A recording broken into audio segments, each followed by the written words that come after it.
Three major federal political parties are asking for your votes, offering three contrasting visions for the future. The Institute of Fiscal Studies and Democracy has looked at each party platform and graded them strictly on the basis of fiscal credibility. If the government is going to borrow, assets need to be created. Most of those assets will be created in the private sector. The Liberal platform, though running the biggest deficits, gets the highest grade. Mustafa Asghari worked in the Parliamentary Budget Office for over a decade and Department of Finance for nearly 2 decades before that.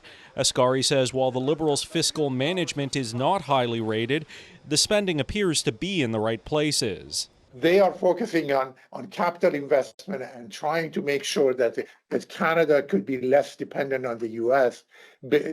based on our proposals. My plan will cut taxes on work, investment, home building, and energy so that we can unleash production and powerful paychecks and stand up for our country from a position of strength for a change. The Conservative platform gets only a slightly lower grade, partially due to its optimism about the economy. Asghari says the platform assumes Conservative policies will lead to 3% GDP growth every year for 4 years straight.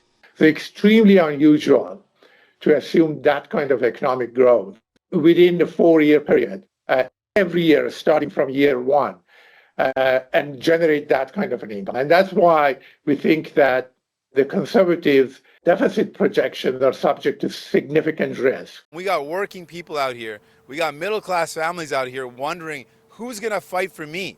Who's going to stand up for me? I'm never going to back down for fighting for those folks. The NDP were rated lowest of all three national platforms. Asghari says that's because it's almost all focused on social programs, with little or no support for businesses affected by the trade war. It still gets a passing grade, helped by the NDP decision to include a range of possible economic scenarios in its platform. That is sort of the prudence factor that they include in their platform, which we have always recommended, and I think that definitely deserves the higher mark for that. But overall, they got about 70%. The Institute's complete breakdown of the fiscal credibility of all three platforms is available on its website. In Ottawa, Xiaoli Li, City News.